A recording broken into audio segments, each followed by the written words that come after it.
네, 첫 번째 종목은요, 그 LG 이노텍입니다. 파란 시인님께서 올려주셨고요. 12만 3천 원의 비중 50%입니다. 향후 대응과 진단 부탁드리겠습니다. 이렇게 올려주셨고요.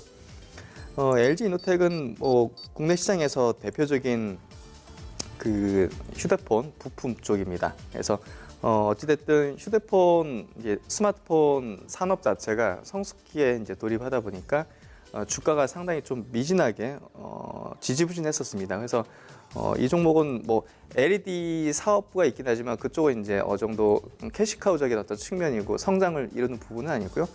이제 스마트폰에 들어가는 이제 카메라 모듈 쪽, 3D 모듈 쪽이 일단은 이제 성장 포인트라고 좀 보면 될 것 같고요. 일단 주가를 보는 게 중요할 것 같습니다.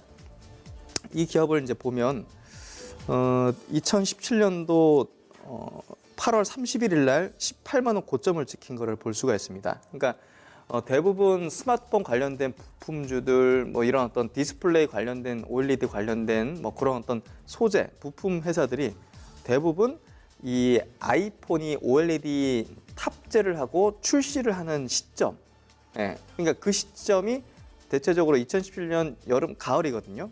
그때 이제 대부분 고점을 찍고 그 뒤로 뭐 반등 몇 번 있었지만 추세적으로 역배열로 계속 밀리는 구간이었습니다. 거의 지금 2년을 이런 상태를 이제 누렸고요.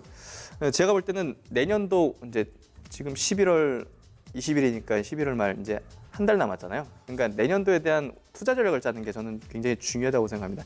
올해 뭐 11월 달 말 12월 달에 수익을 막 왕창 내겠다 이런 전략이 아니라 결국은 큰 손들도 그렇고 메이저 기관이나 외국인들도 연말에는 뭐 종목을 업종을 완전히 리랭시키고 끌어올리는 그런 전략을 펼치지 않습니다. 포트폴리오 리밸런싱을 한다든지 약간 좀 재조정한다든지 식으로 하면서 내년도에 대한 투자력을 짜기 위해서 이렇게 고민들을 하고 있을 시점이라는 거죠. 그런 측면에서 볼 때 LG노텍은 지난 2년간의 이제 조정을 거치고 내년도에는 어느 정도 수익률을 좀 올릴 수 있는 그런 업종이 될 거라고 생각이 되고요.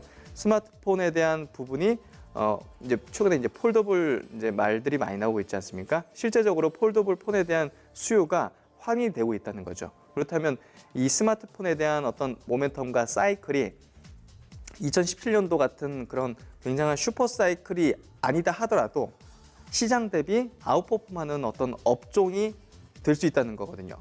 그래서 제가 볼 때는 사실 내년 상반기에 대한 투자력을 짤 때 반도체는 이미 올해 많이 올라왔지 않습니까? 그렇기 때문에 시장 수익률 대비 언더퍼폼 가능성이 높고 스마트폰 부품 쪽 이런 LG노텍 같은 이런 대장주급의 기업들은 사실 기관이나 외국인들의 수급이 내년 초에 몰릴 가능성도 상당히 높은 거죠. 그래서 저는 내년도에 대한 어떤 LG노텍의 그 수익률 전략, 투자 전략은 굉장히 긍정적이라고 생각을 하고요. 일단은 아이폰이 이제 출하량 역성장을 했었죠. 2017년 말부터 18년 이제 대표적으로. 그래서 어느 정도 내년도에는 다시 기저효과 등 해가지고 올라올 걸로 예상이 되고 있고요. 지금 주가 기술적인 흐름을 보더라도 이런 흐름이 중요합니다. 이런 구간에서는 투자를 하면 안 됩니다. 역배열이 진행되는 구간에서. 하지만 2019년도 저점을 확인했고요. 최근 여름과 가을경에 3번의 저점 확인을 했습니다. 수급이 먼저 움직이는 거예요. 그래서 상승을 하다가도 앞에 매물들을 차근차근 소화해서 왔기 때문에 견고하게 상승을 이루어져 왔다는 겁니다. 이평선이 정배열로 돌아섰고요. 그렇기 때문에 내년도에는 제가 볼 때는 전고점까지는 확실히 분기 단위로 실적 나오는 것들을 서프라이즈급으로 확인을 해야 되고요. 그게 확인이 안 된다면 일단은 제가 볼 때는 한 15만 원 선 정도까지 목표 정도를 좀 잡으시면 될 것 같아요. 그래서 내년 상반기에는 사실 이쪽 업종이 나쁘지 않을 거라고 생각하기 때문에 결국은 그렇다면 중소형주 단보다는요 LG노텍 같은 대형주 단으로 기관 외국인들 수급이 몰릴 수 있다. 그래서 저는 내년 상반기까지 홀딩 의견 드리도록 하겠습니다.